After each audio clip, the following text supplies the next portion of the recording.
Olá, meus amigos, estamos em live.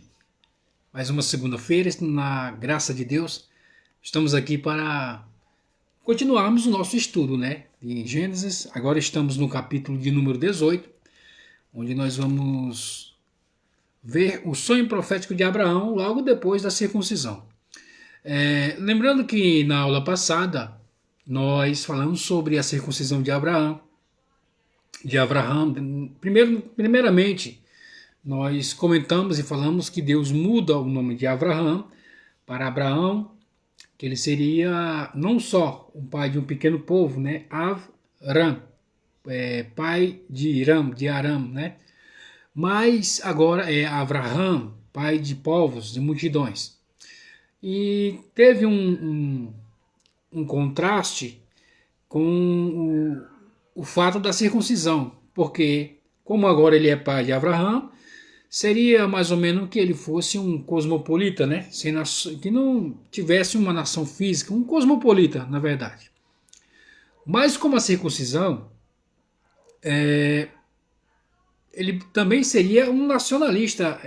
Só a sua descendência teria aquela marca, né? Queria aquele sinal daquela aliança, que é a circuncisão, indicando assim um nacionalista.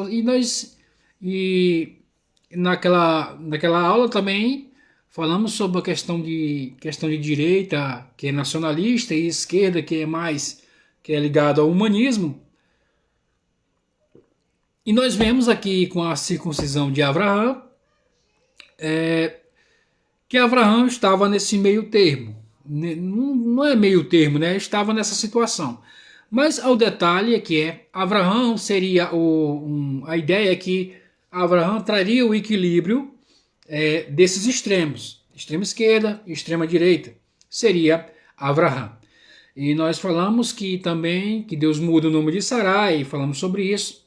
Outro ponto importante que nós tocamos é que Deus divide as bênçãos da multiplicação e dá para Ismael, e a bênção da terra, né, da herança da terra, dá para Isaac. E nós vemos também que Deus é enfático em dizer não, e nós vemos que Abraão intercede por Ismael, por os árabes, né? Ismael, que futuramente seriam os árabes, se tornarão os árabes, e intercede por ele, porque durante os 13 anos de ensino de Abraão para Ismael, a sua grande expectativa estava depositada em Ismael, e Deus disse não é Ismael, é Isaac. E nós lemos também, estudamos a respeito, que Isaac quer dizer riso, algo inesperado, e que Isaac representava o riso das nações, especialmente na volta de Mashiach. Então, nós vemos tudo isso no versículo 17, no capítulo 17, vamos adentrar o capítulo de número 18, que também está muito interessante. E para você que quiser essa aula na íntegra, você já sabe onde procurar, coopere conosco, contribua com sua inscrição no nosso canal do YouTube, com seu like, com seu compartilhamento, deixe o seu comentário, a sua pergunta, que estaremos respondendo no canal Osmundo Castro 40. Este é o canal do YouTube, Osmundo Castro 40. E o tema da aula de hoje vai ser hashtag sonho profético. Vai ser a aula de hoje do capítulo 18 de Gênesis. Você, meu amigo do Kawai, que sempre está nos acompanhando e nos seguindo, também nos siga no Facebook, nos ajude a divulgar o nosso trabalho e a propagar o estudo da Palavra de Deus. Também estamos no Facebook, vá lá, Osmundo Castro, siga a nossa página, nós seremos muito gratos a você. Mas sem perda de tempo, nós falamos um pouco sobre a aula passada e nós vamos adentrar aqui já no capítulo 18 de Gênesis. Primeiramente eu vou ler os 5 versículos primeiro, que tem algo muito interessante e muito importante aqui. Vamos lá, capítulo 18 diz assim. Preste bem nas passagens, naquilo que vou enfatizar. Deus apareceu a ele nas planícies de Manré, enquanto estava sentado à entrada da tenda. No momento mais quente do dia, ou seja, meio-dia, né? Ele ergueu seus olhos e viu que eis que 3 homens estavam de pé perto dele. E ele viu e correu da entrada da sua tenda em direção a eles. Prostrando-se no chão, disse: Meu senhor, por favor, se encontrei graça aos teus olhos, rogo-te que não passe por seu servo, permita que um pouco de água seja trazida, e lave os seus pés, e descanse sobre a árvore. Eu trarei pão para que satisfaçam seus corações, e então poderão continuar o seu caminho, porque vocês passaram por seu servo. E eles disseram: faça assim como disseram. Aí aqui o versículo 6 já diz: Abraão se apressou até a tenda de Sarai. Vamos ficar por aqui, né? Vamos começar nesses 5 primeiros versículos, que ele traz algo muito interessante. Vamos lá então, está nas minúcias e nos detalhes. À primeira vista, fala assim, ó, e Deus apareceu a ele nas planícies de Maré. Se nós, por acaso, se nós não soubéssemos que a história se trataria de Abraão, não saberíamos de quem era esse ele, né? Porque esse versículo que nós lemos não aparece Abraão. Disse: ele correu, e ele foi, e ele disse, e ele se prostrou. Quer dizer, não há um sujeito aqui nesses 5 primeiros versículos. Isso é muito interessante para nós vermos aqui termos aqui um entendimento claro. Por quê? Nós vamos entender um pouco mais para frente, já vamos aqui já adiantar, que isto é uma profecia. E tem uma grande discussão,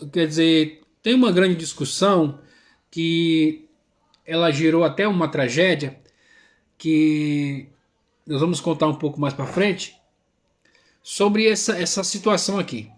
Mas nós vamos aqui aos poucos, quando nós chegarmos lá, nós vamos entender.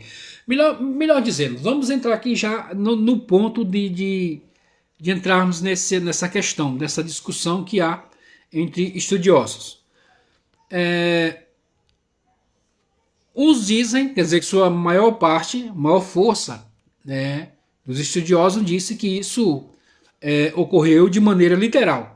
Abraão estava ao sol do meio-dia, enfim, e aí tem toda a história. Que isso aconteceu de maneira literal. Já tem que é o mesmo do livro que eu tenho aqui, só um minuto. Esse aqui é o Rambam. Esse é o Rambam, o livro desse comentarista, teólogo, né, filósofo, médico, enfim, e rabino judeu. E ele diz que esse acontecimento aqui não ocorreu no mundo físico. Rambam diz que o capítulo de número 18 foi uma profecia. Tudo o que ocorreu aqui, segundo ele, ocorreu em visões. Ou seja, foi uma profecia dada para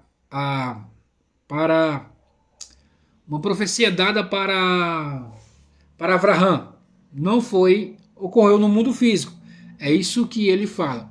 E ele tem uma fundamentação que nós iremos chegar lá um pouco mais para frente, não sei se nessa aula, mas nós chegamos lá, que vamos dizer que corrobora com esse entendimento dele, que este capítulo 18 foi uma visão profética que Abraão teve, que isso não ocorreu no mundo físico.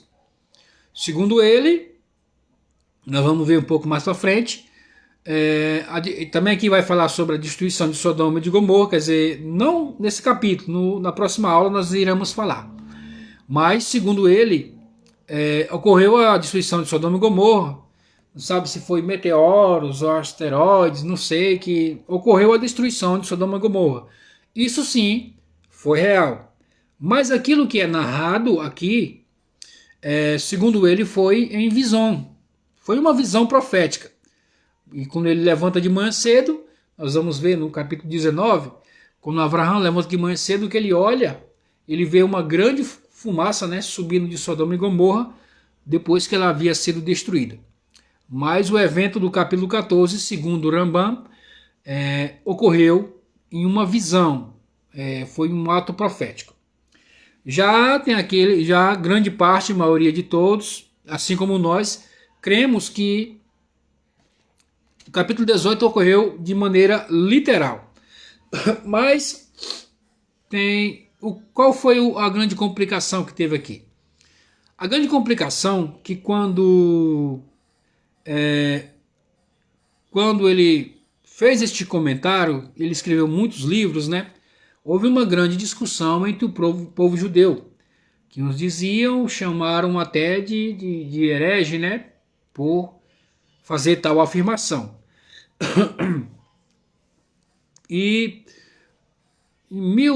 se eu não me falha a memória, de vez em quando eu dou esses vacilos, era para me ter anotado a data, mas acho que é em 1200, eu acho, se não me foge a memória, 1200, quando queimaram os livros, acho que foi a primeira grande queima de livros do povo judeu, que ocorreu na praça acho que é Notre Dame.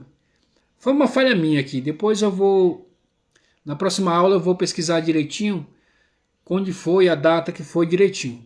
Mas hoje eu vou falar somente por cima e vou ficar devendo essa informação, que eu vou trazer ela de maneira adequada na próxima aula, que foi realmente um vacilo meu. Então houve essa grande queima de livros, justamente por esse dois pontos de vista. E a igreja da época, que era a igreja católica, a apostólica romana, observou aquela queima de livros. E por quê? Porque havia aquela discussão que aquele comentário que Rambam fez era coisas hereges, que não condizia nada com aquilo que os judeus acreditavam. Aí a igreja católica disse, desse jeito. Então ela queimou, ela pegou e disse consigo, né?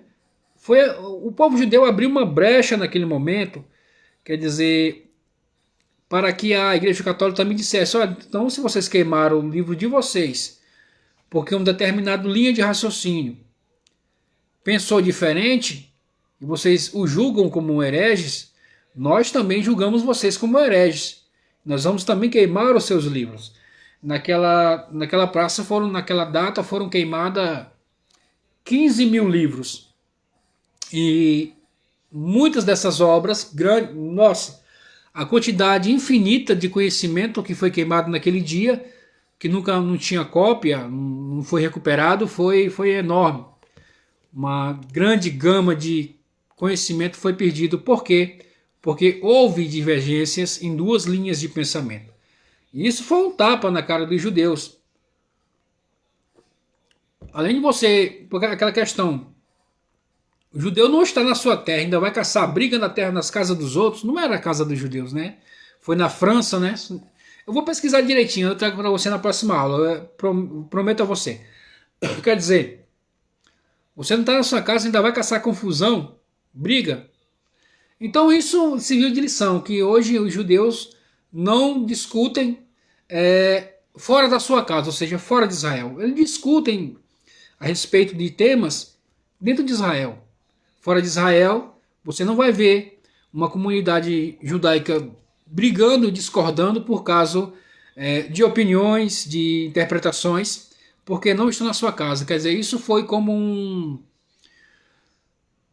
sinal, né? Foi um sinal, na verdade, que tem opiniões que não há necessidade de levar ao público, podemos resolver entre nós mesmos. Como é que se resolve? Bom, você crê assim? Tudo bem, eu creio assado. E pronto. cada um apresenta os seus argumentos, se não chegaram a um acordo comum, beleza, vida que segue. Você tem o seu entendimento e eu tenho o meu entendimento. Não posso obrigá-lo você a crer, a obrigar você a crer na minha linha de raciocínio. Então, foi isso. Esse foi um grande a respeito dessa passagem que ocorreu a queima dos livros. Eu acho que foi em Notre Dame, mas eu vou trazer direitinho. A grande queima dos livros, mais de 15 mil livros. Cara, uma biblioteca inteira. Muito conhecimento, muita revelação divina, com certeza tinha. Comentários, com certeza teria comentários excelentes de grandes homens estudiosos. Mas é isso daí, a respeito desse tema. Pronto. Tendo dito isso, essa questão, nós estávamos comentando, antes de entrarmos nesse tema, que não aparece aqui o sujeito, aparece ele. Ele nas planícies, né? Ele estava sentado à entrada da tenda, aí ele viu 3 homens, ele ergueu os olhos, enfim, ele. Não aparece um sujeito da oração aqui, do texto, não aparece. Como eu já disse, se nós não soubéssemos que era a respeito de Abraão, nunca saberíamos que se tratava de Abraão, correto?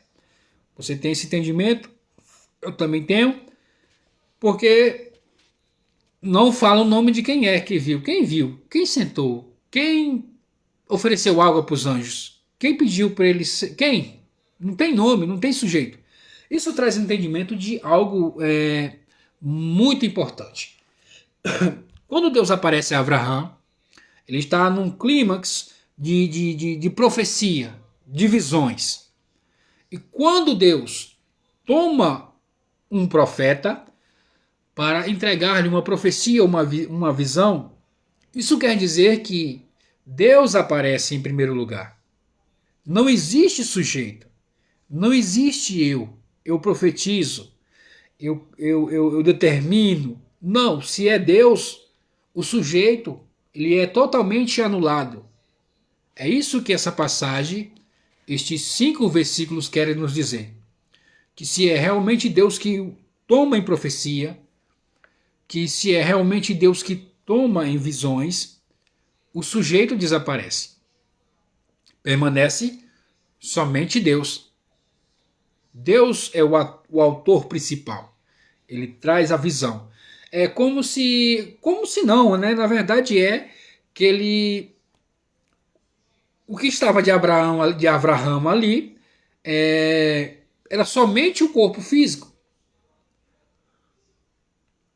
Nesse momento, Abraão ele alcança um nível de profecia tão elevado, tão próximo de Deus, que não existe sujeito, não existe Abraão ali, naquele momento.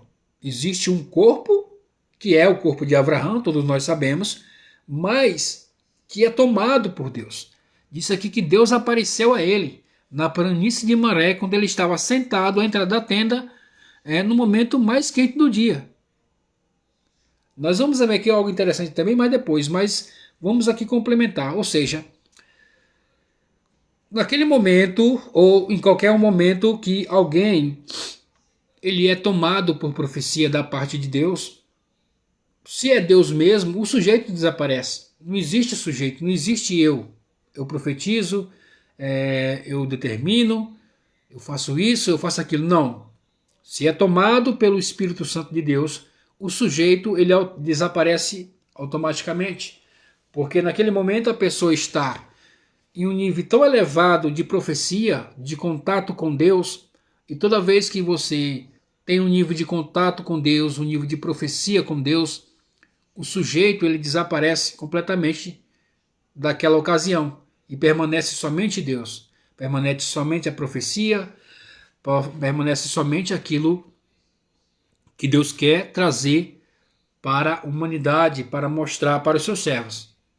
Não há sujeito numa profecia, de maneira nenhuma. Então, não querendo botar aqui lenha na fogueira, mas desconfie do profeta que diz eu profetizo, eu e aquilo. Não. Se é de Deus, como é que Paulo disse, não me falha a memória, não sei nem se foi Paulo, não me lembro, me recordo, não, não, me fugiu da mente, já estou com Cristo, agora não vivo mais eu, mas Cristo vive em mim. Eu acho que é mais ou menos essa palavra, acho que é mais ou menos essa palavra que está escrito também, que me veio agora na mente e nem procurei. Mas quando há uma profecia da parte de Deus, o sujeito desaparece totalmente, porque só permanece a palavra de Deus, só permanece o corpo físico. O corpo físico tem que permanecer, porque tem que ter uma interlocução do divino com a humanidade, com seus seres humanos, com a pessoa que é determinada aquela profecia ou aquela visão. E o sujeito do momento, ele desaparece. Tá, vamos prosseguir. Então, ponto importante, capítulo, esse é o capítulo de número, o versículo 1.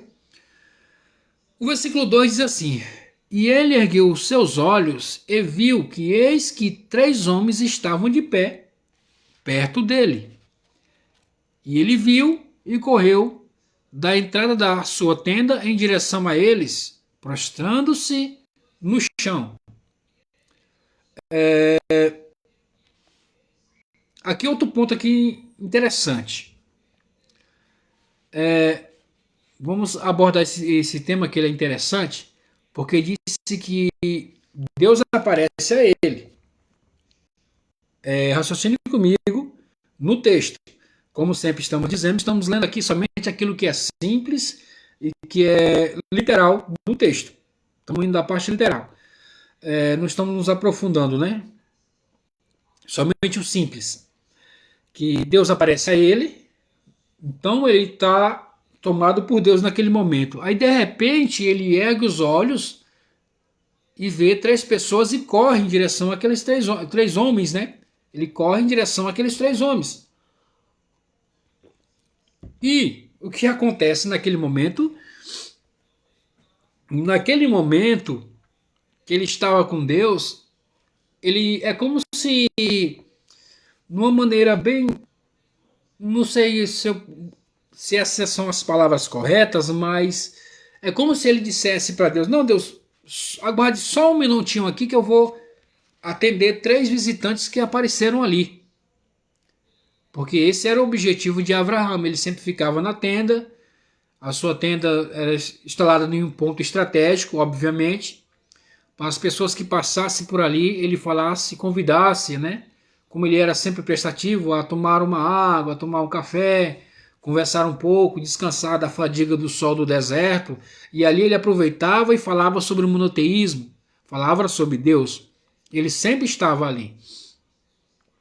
E nesse momento que aparecem aqueles 3 homens, ele não perde a oportunidade. Ele diz: Deus, só um minutinho aqui, é coisa rápida, eu só vou ali ver aqueles 3 visitantes e já eu volto. Foi mais ou menos nesse sentido, essa ideia mais ou menos, que ocorreu do versículo 1 para o versículo 2. Do versículo 1 para o versículo 2.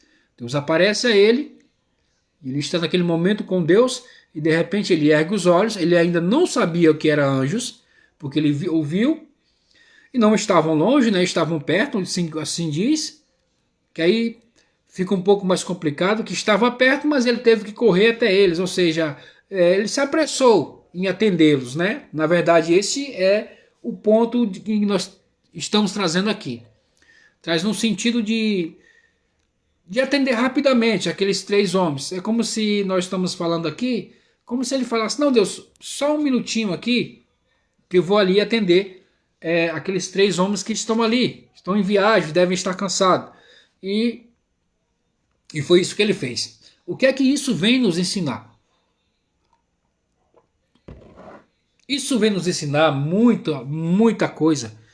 Porque hoje em dia, infelizmente, o que nós temos muito são não pessoas que são ativas religiosas, mas pessoas que são ativistas religiosos. Todo o tempo está na igreja, desconfie dessas pessoas. tudo está na igreja, tudo é da igreja, tudo é da igreja, todo o tempo do mundo é da igreja. Para, você tem casa. Como é que você quer, se você não sai, pessoas que só procuram amigos que sejam da igreja, que sejam crentes, né? E amigos crentes, sempre na igreja de manhã, de tarde, de noite, limpando, varrendo, capinando, levando uma água, fazendo isso, fazendo aquilo. Não, você tem casa. Você foi chamado para ser luz e ser sal da terra. Se você está rodeado somente ali no povo que é crente, você está sendo luz de quem? Você está sendo sal dentro de um saleiro. Você tem que sair, tem que ter amizades. As pessoas, ao se converterem, abandonam totalmente as suas amizades que tinham. Não, isso é errado. Como a pessoa que não tem o temor a Deus, o amor de Mashiach, de Yeshua, no coração, como é que ele vai se chegar a Deus, sendo que a única pessoa que tem a capacidade de mostrar um testemunho para ele, de conversão, de mudança de hábito, de ser um espelho, uma inspiração para aqueles que não têm a fé em Deus, se ele se afasta totalmente daquelas pessoas? É pouco, não vai acontecer. Só se Deus tiver um plano extraordinário na vida daquele que ainda não professa fé. Caso se depender de você, meu amigo, não tem.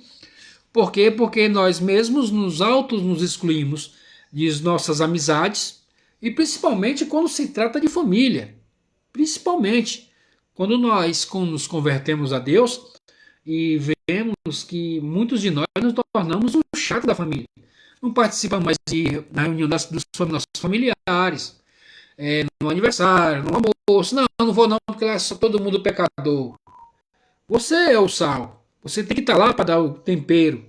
Você é a luz. Você tem que estar lá para dar a claridade. Essa é a grande questão, é a grande situação. Isso ocorreu aqui com Abraão, nesse momento. Estou tentando ser o mais claro possível. Abraão estava com Deus naquele momento, Deus apareceu a ele. Diz aqui que Deus aparece a Abraão. E de repente ele ergueu os olhos. Veja bem, Deus apareceu a ele no versículo 1 e ele ergueu os olhos e viu 3 homens. Foi como se ele dissesse: Deus, só um minuto, eu vou aqui rapidinho. E foi buscar aqueles 3 homens. Porque qual é o intuito sempre de Abraão? É falar sobre Deus. É como se ele dissesse: olha, Deus, só um minuto aqui, eu vou aqui rapidinho. Se não fosse anjo, né, se fosse uma outra situação, olha, vou mostrar para vocês Deus.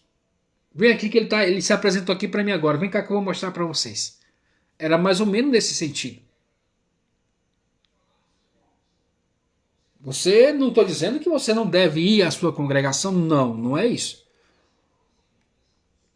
Eu estou dizendo que você tem uma vida social, você tem trabalho, você tem faculdade, você tem escola, você tem amigos, e a maior prova da presença de Deus na sua vida é que você mantenha todas essas coisas íntegro, fiel e dando um testemunho de alguém que tem temor e amor a Deus. Esse é o grande ponto, o grande X da questão é esse daqui. Você entende? Não é o local que vai fazer você mais ou menos santo, mais ou menos justo. Não. Não, não, não, não, não, não. Tire isso da sua cabeça. A única coisa que vai fazer você justo ou injusto, pecador ou santo, é você mesmo. As pessoas que fazem esse ativismo religioso, na verdade, eles estão fugindo de si mesmo, né? Na verdade. Por quê? Porque será que você só procura amizades com pessoas crentes? É porque se você estiver numa roda de amigos e alguém contar uma piada que seja indecente, imoral, você não vai conseguir se conter e vai contar a outra? Será que é por isso? Quando na verdade você deveria estar lá porque você é o sal da terra, você é a luz do mundo. Esse é o ponto. Então, pessoas que estão praticamente quase que 24 horas rodeadas por pessoas que não precisam de testemunho porque já professam a mesma fé, olha, você não está fazendo nada demais. Varrer um pátio aqui, levar uma água para um líder ali, isso não é nada demais, meu querido. Não, não, não, não, não, não, não, não, não. Eu acredito e tenho certeza que não foi para isso que Deus te chamou, não. Aqui nós aprendemos o valor, o que é o valor de uma visita, de um companheirismo para alguém que está precisando, alguém que esteja de viagem, esteja de passagem, podemos que se dizer assim. A atenção que Abraão voltava para os viajantes era coisa espetacular. Nós lemos no texto, lemos no texto que o que ele fez, ele matou três novilhos para aqueles 3 homens. Por que 3 novilhos? Um só não daria? Com certeza daria. Só que, da época, havia uma iguaria que era feito com uma língua do boi, né? Com uma língua do novilho e com a língua e com... Oh, meu Deus. Eu esqueci agora o nome da erva. Me fugiu da memória que o nome da erva que era feita. É uma erva comum que nós temos também. Agora eu me esqueci. Não é salsa. Eu esqueci o nome da erva, mas era uma iguaria da época. Era o carro-chefe de Sara. Ela sabia preparar como ninguém. E o que é que Abraão fez?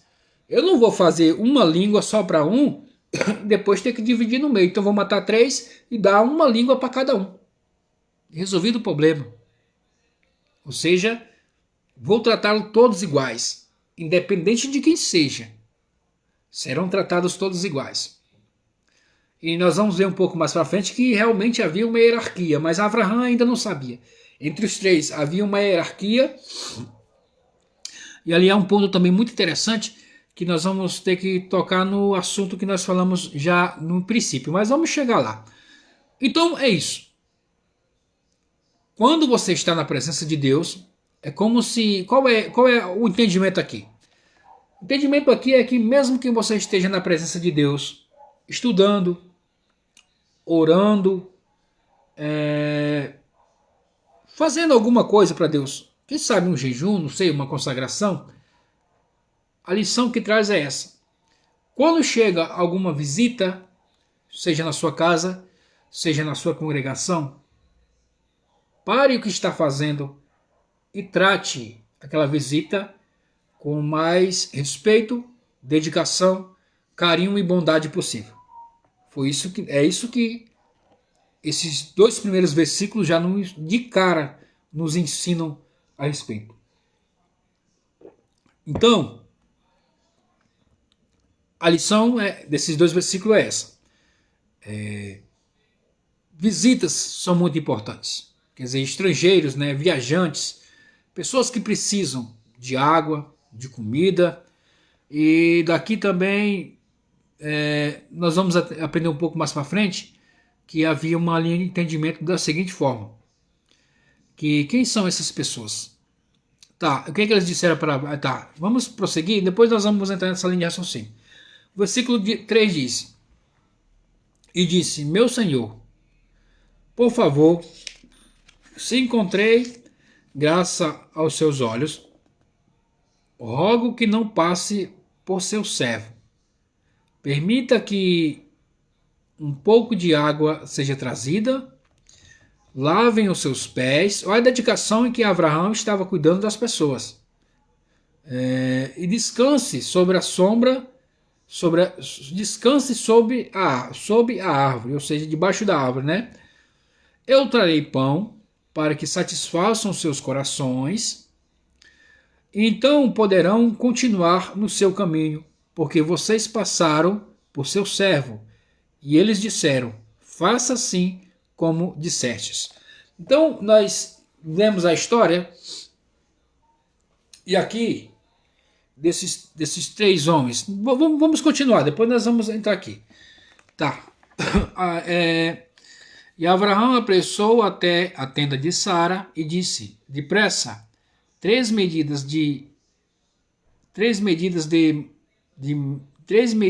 da mais fina farinha. Ele está trazendo o que tem de melhor na sua casa para oferecer aos seus visitantes. Não é algo meia boca. Não. É o que há de melhor. É o melhor assento, a água mais fria, o lugar mais perto do ar-condicionado ou do ventilador possível. O melhor para o visitante.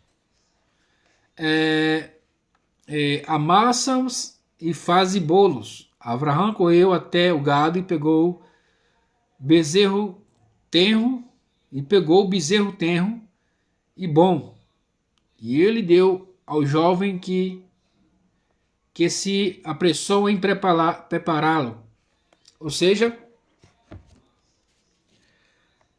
ele pegou o melhor, o bezerro bom, e apressou em prepará-lo. Essa aqui pode até, vamos dizer que não seja, mas é até um ponto de vista que nós trazemos aqui, é que as pessoas que às vezes nos visitam, nós temos que oferecermos o que é o de melhor para essas pessoas. Isso é louvável diante de Deus. E aqui ele está falando, trazendo para esses anjos. E esse rapaz, quem era esse rapaz? O rapaz, ele se referia a Ismael. Yitzhak ainda não havia nascido. Eles vão falar de novo sobre o nascimento de Yitzhak. Mas é Ismael, o rapaz. Ele estava em toda a preparação daqueles anjos, né? Versículo 8 diz: e ele pegou manteiga e leite e o bezerro que ele preparou e os colocou diante deles. E ele ficou de pé atrás deles sobre a ave. E comeram. E eles lhe disseram... Tá, versículo 8. E comeram. Pronto. Aqui falamos sobre os três anjos. Aqui também tem um grande entendimento do seguinte. Opiniões que dizem que...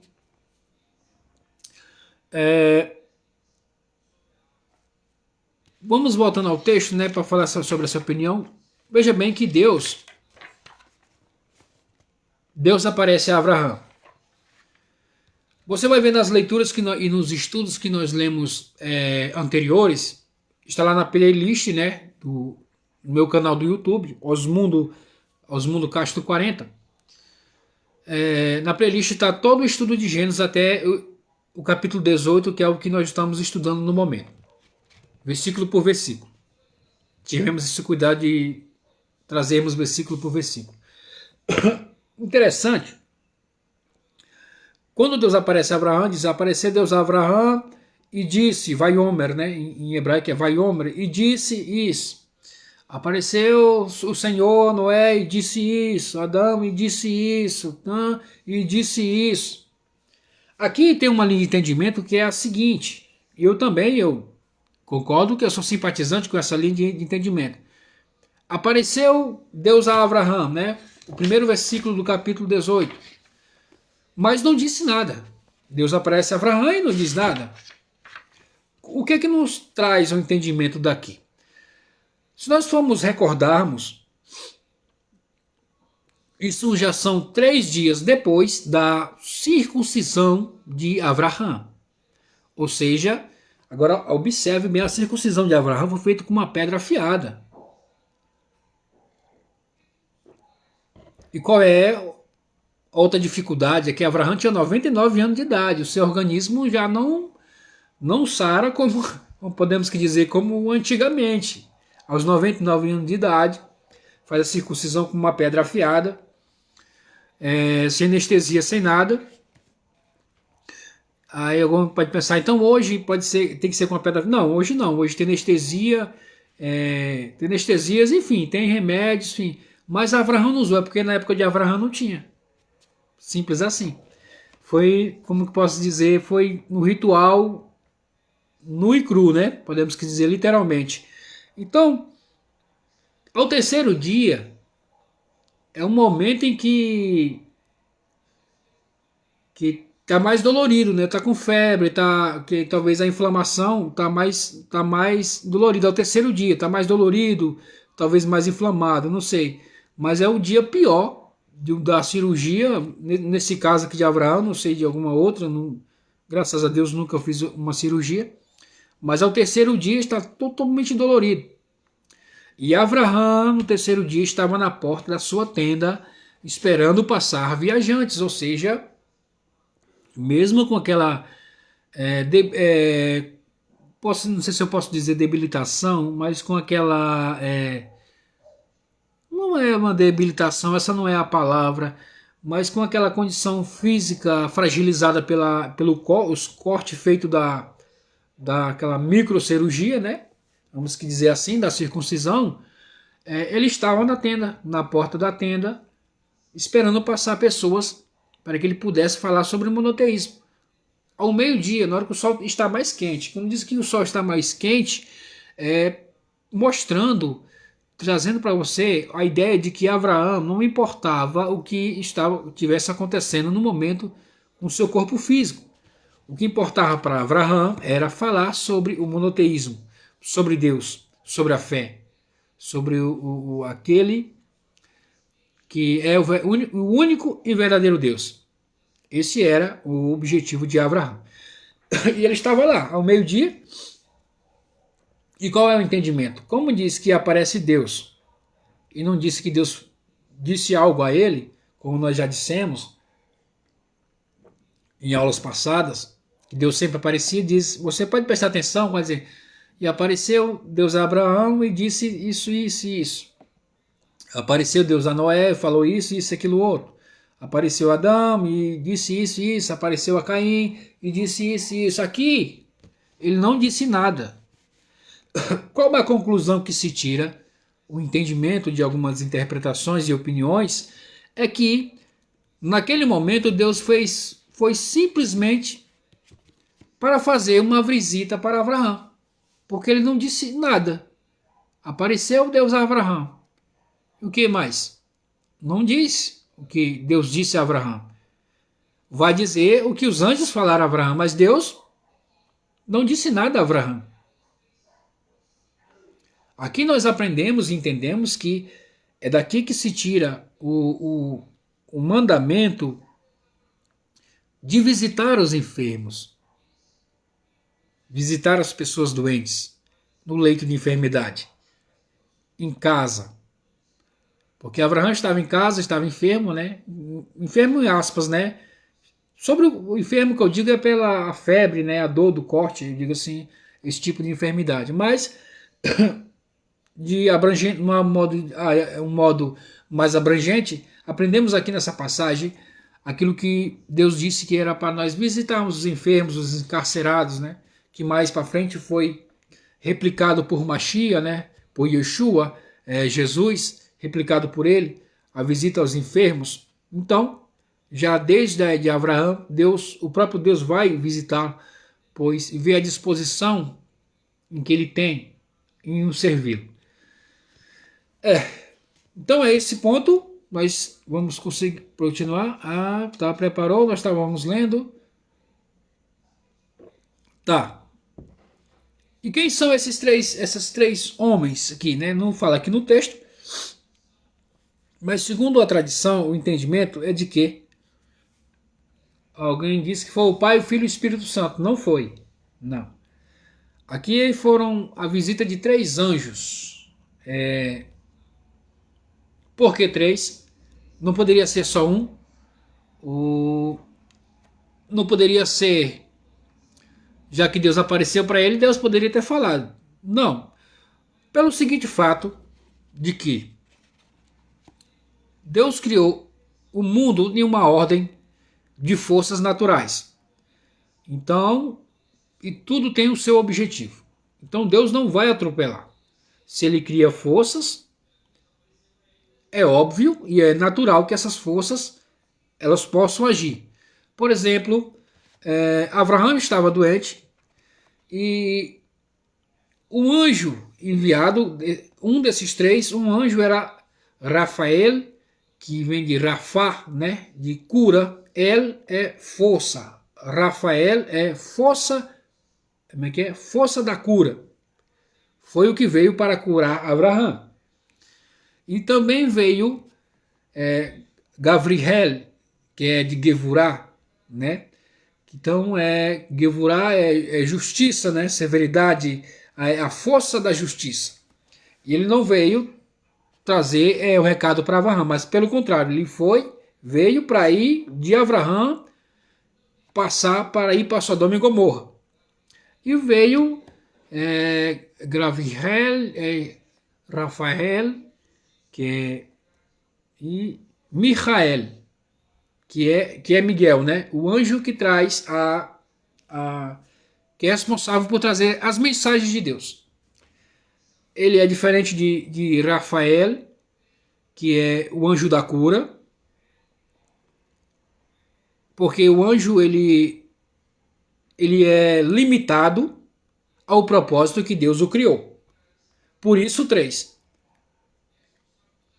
Lembrando que a palavra anjo não existe na Bíblia, em lugar nenhum. São termos que nós adotamos e usamos desde a antiguidade. Aqui aparece como Melach, que quer dizer mensageiro. É simplesmente isso, mensageiro. Então, Rafael nunca que pode fazer o trabalho de Gabriel, que é a força da justiça, né?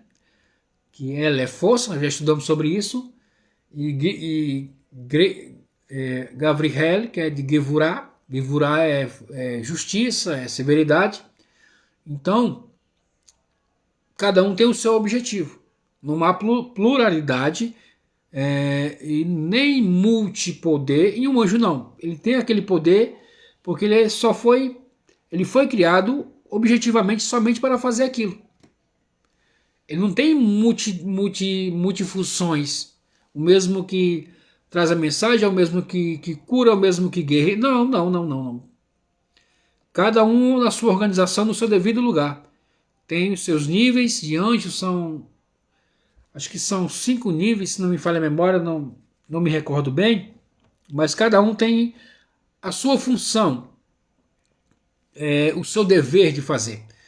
Você vai lembrar que quando Michael veio trazer a mensagem para Daniel, ele foi impedido nos ares, né? Nós um dia chegamos lá e teve que descer. Quem desceu? Gabriel, ou seja, a Gevurá, a justiça, a força da justiça, que desceu para que Michael pudesse levar a mensagem para Daniel. Porque, na verdade, Michael é o mensageiro que traz mensagens, né? A palavra. Tanto que Michael, ele é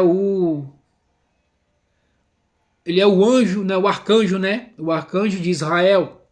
Que quando Israel tá bom, tá 100% com Deus, o próprio Deus fala com Israel. Mas quando Israel começa a pisar na bola e começa a cometer pecados, aí não é Deus que fala com Israel. Ele manda Michael. Que é Miguel, né, na verdade. Vamos falar Miguel, né, que é esse nome hebraico, mesmo sendo nomes próprios, mas mesmo assim são muito complicados de falar. Então Michael vai lá e traz a mensagem para Israel. Quando Israel está na pindaíba, em pecado, em desobediência, quem vai é Michael a trazer a mensagem. Quando Israel está bem, está perfeito, o próprio Deus fala com Israel.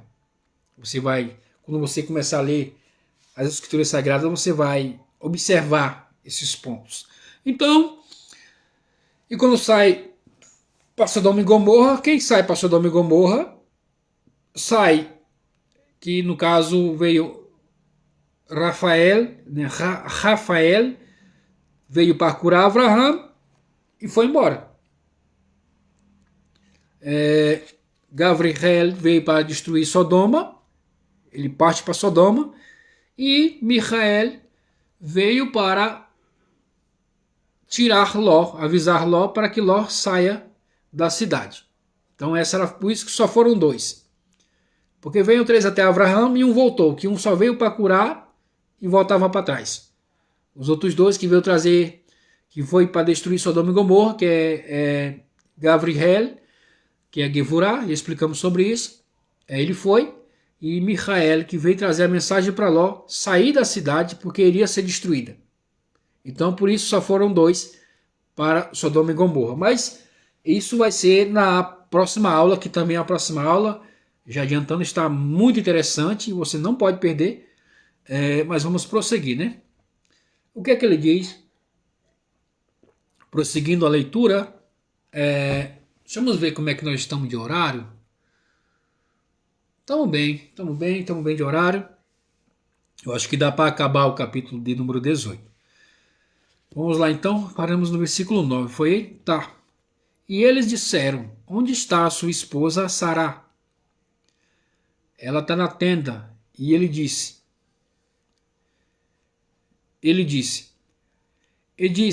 eu retornarei a você nesta época no próximo ano. E a sua esposa Sará terá um filho, e Sará estava ouvindo atrás da porta da tenda, e ela estava atrás da tenda, e ela estava atrás. Versículo 11, não temos no comentário nada, havia sido, tudo dela, tá bom, não. Prosseguindo, o versículo 11, lemos o 10, o versículo 11. Avraham e Sará já eram velhos e imersos na vida diária. E Sará já havia parado o ciclo de uma mulher. No caso, o ciclo menstrual, na verdade, né? E aqui, veja, e Sará riu para si mesma, dizendo: depois que estou envelhecida, recuperarei a minha juventude? Meu marido é velho. E meu marido é velho. Ou seja, o que é Yitzhak? É que nós já falamos na aula passada. Yitzhak é o riso, né? Que vai trazer o riso. O que é o riso? O riso é algo inesperado. Eu estou aqui, de repente, Deus nos livre, minha esposa passa por ali, dá uma topada, eu bate a cabeça na geladeira, eu dou risada. Quer dizer, eu não esperava por aquilo, aconteceu, e aquilo me causou riso. Isso é Yitzhak, o filho de Sará e de Avraham. É uma surpresa. Ele é transcendente. É algo que vem inesperado. Porque o que é natural? O que é natural é Ismael, filho de Avraham com Hagar. Isso é natural, está na ordem natural. Yitzhak veio porque ela já estava com... Ela já ia fazer 90 anos de idade. Avraham já ia fazer 100 anos de idade quando ele ia nascer. Né? Seria um ano depois. Quer dizer, totalmente fora do ciclo natural de qualquer ser humano. Impossível de nascer. Por isso que Yitzhak é transcendente. Porque vai ser uma surpresa. Porque pelas forças naturais da natureza é impossível que nascesse Yitzhak. Por isso que ele é transcendente. E aqui fala uma palavra que fala Ben, né? O filho Ben. Nós já falamos sobre isso na aula passada, que é o Messias, né? Que sairá de Sará. Um Ben, um Messias. Então, é isso que causou riso em Sará. A surpresa da notícia. A surpresa de saber que ela, enfim, poderá ter um filho. Então isso que lhe causou surpresa, lhe causou espanto naquela ocasião. Paramos no versículo 13, correto? Sim, vamos lá. E Deus disse a Avraham, aqui, agora sim, já que Deus disse a Avraham, aquilo que nós lemos passado, né? E Deus apareceu a Avraham, mas não disse nada. Explicamos o porquê. Enfim, tá. E Deus disse a Avraham, por que Sará riu? E disse, posso realmente ter um filho quando estou velha? Ele perguntou a Avraham, por que Sará riu? E disse, eu posso ter realmente um filho depois de estar velha? Como? Aí, existe algo tão difícil para Deus? Essa foi a pergunta de Deus para Abraão. Existe algo tão difícil para Deus assim? Para ela dar risada do que eu falei? Tá. Ele afirma e diz: olha, na época designada, eu retornarei a você neste momento que vivemos, e Sará terá um filho. Versículo 15. Sará negou e disse: eu não ri, pois ficou temerosa. Ela disse, e ele disse: não, você riu. Os homens levantaram-se de lá e observaram Sedom, que é Sodoma, né? Abraão ficou com eles para mandá-los. Deus disse: será que eu vou esconder de Abraão o que vou fazer? Aquilo que nós falamos em algumas aulas passadas, que se realmente você é profeta de Deus e está sendo usado em profecia, não existe segredos. Não, você é profeta. Entre Deus e você, meu amigo, não existe segredo. Se você for um profeta mesmo, que de vez em quando, uma hora ou outra, aparece alguém que diz que é profeta, que vai profetizar e que Deus tem um segredo para tratar contigo, um mistério. Já é mentira, porque Deus não guarda segredo para profeta. Olha o que ele disse para Abraão: olha, por acaso eu vou esconder alguma coisa de Abraão? Não, eu vou contar para Abraão. Versículo 18. Abraão esconder, fazer, versículo 18. Abraão tornar-se-á uma grande e poderosa nação, e através dele todas as nações do mundo serão abençoadas. Ele disse: olha, eu não vou esconder isso de Abraão, porque ele vai se tornar uma grande e poderosa nação, e através dele todas as nações serão abençoadas, menos Sodoma e Gomorra. Nós já estudamos sobre isso, que eu falei que vamos um pouco mais para frente, vai ficar interessante esse assunto. Um pouco mais para frente nós vamos falar a respeito disso. Tá. Pois eu lhe conheço, que ele irá instruir seus filhos e sua casa depois dele, a guardar o caminho de Deus, agindo com caridade e justiça, para que Deus traga a Abraão tudo o que ele prometeu a ele.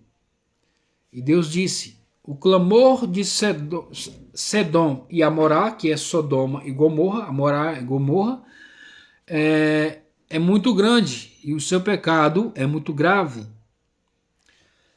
Aqui, um ponto interessante. O clamor, Deus disse, o clamor contra Sodoma e Amorá é muito grande, e o seu pecado ele é muito grave.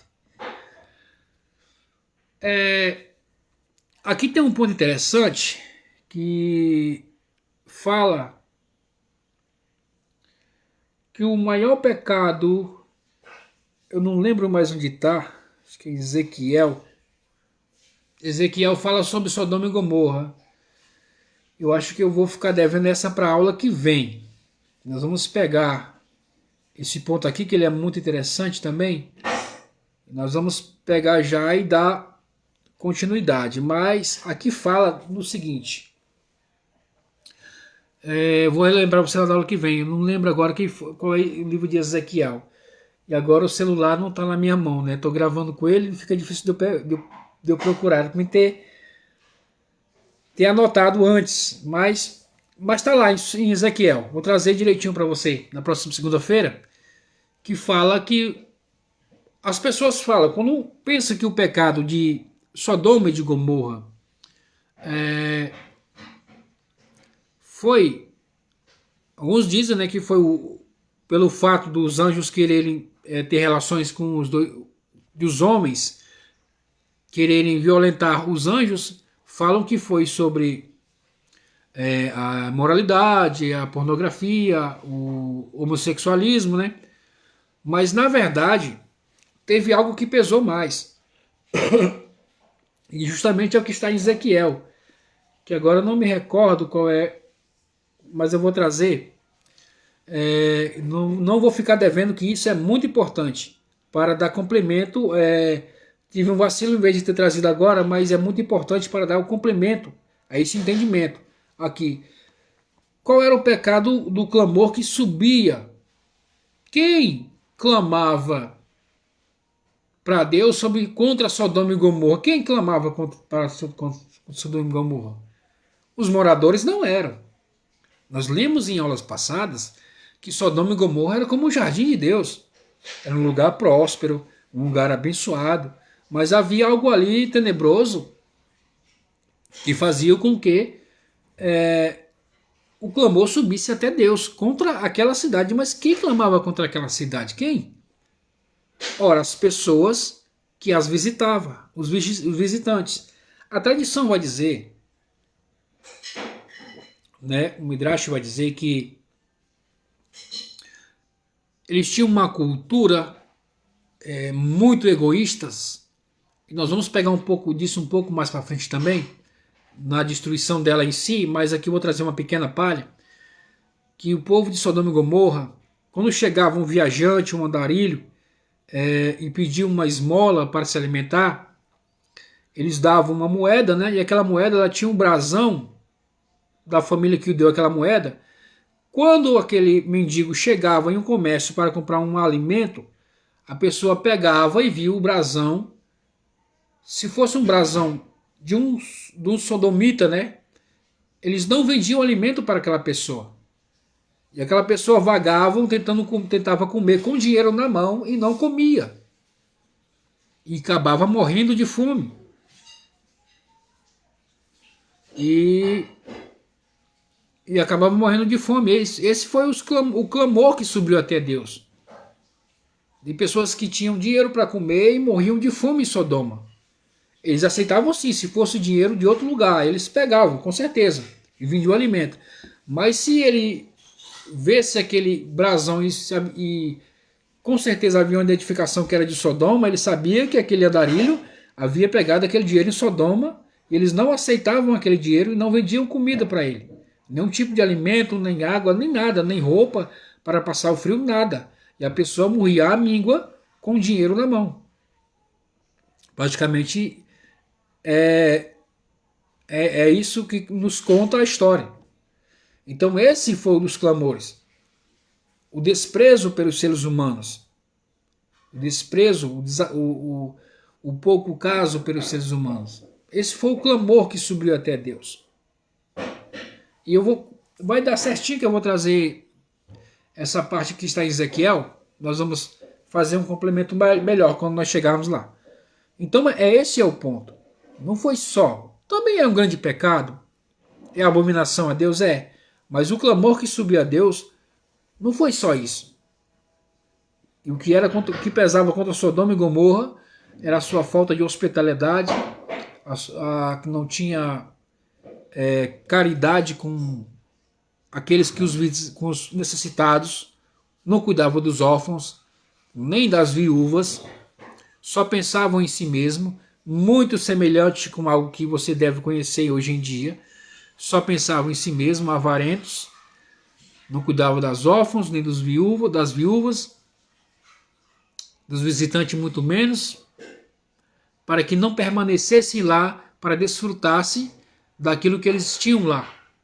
Essa é a grande verdade. E esse foi o clamor que subiu. O clamor de Sodoma e Gomorra não era só a imoralidade.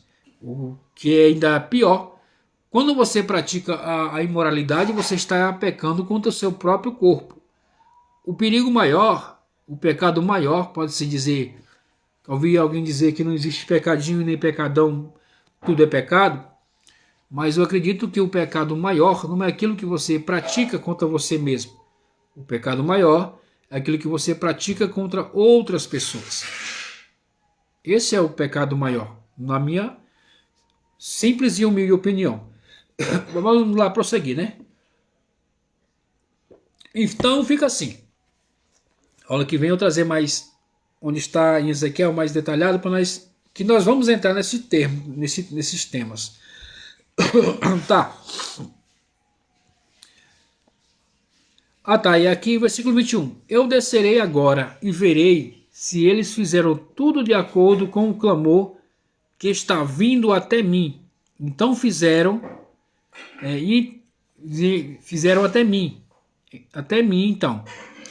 Fizeram destruição, senão eu saberei. Deus vai lá, manda Gabriel, que é a força da justiça. Vamos lá saber o que é que está acontecendo. Se realmente eles tratam as pessoas daquele jeito, e ele constatou aquilo que é óbvio em Sodoma e Gomorra, por isso a destruição foi eminente. Como nós dissemos em algumas aulas, Deus não traz uma mão rigorosa sobre você sem antes lhe avisar, sem antes procurar saber o que está acontecendo. Isso é uma maneira de Deus dar tempo para que você se arrependa dos seus maus caminhos. Esse é um modo em que Deus encontra de lhe dar mais oportunidade, mais oportunidade. Quando o clamor chega a ele, a um tal ponto que ele fala assim, não, vou lá ver como é que tá, porque pelo que está chegando até mim aqui, Deus sabia sim, mas isso é um modo de Deus dizer que está dando mais uma oportunidade para aquelas pessoas. Vamos lá então. Versículo 22. Os homens voltaram e dirigiram-se a Sedom. Abraão ainda estava diante de Deus, e Abraão aproximou-se e disse: o Senhor destruirá o justo com o perverso? Esse já é o diálogo de Abraão. Vamos terminar aqui a leitura.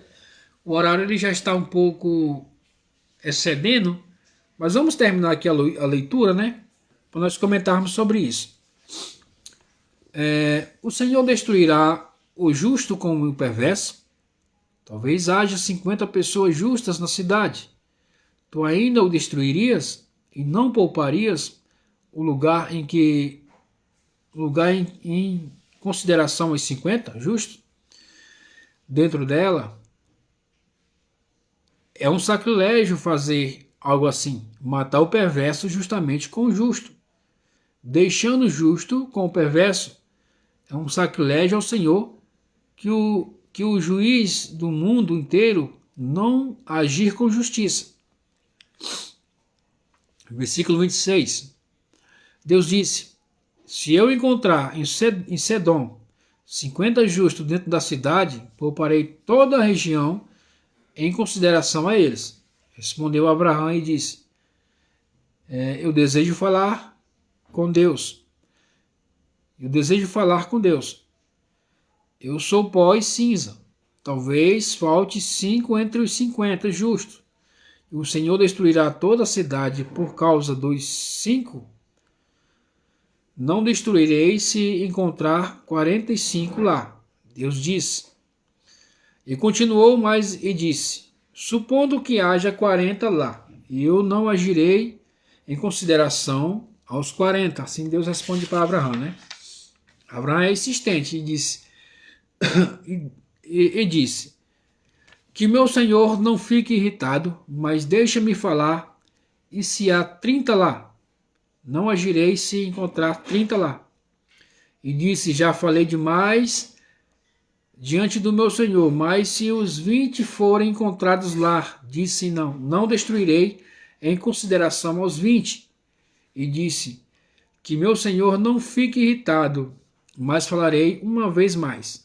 Supondo que 10 sejam encontrados lá, disse: não destruirei em consideração aos 10. Deus se foi, e quando terminou de falar com Abraão, e Abraão voltou para o seu lugar. Ou seja,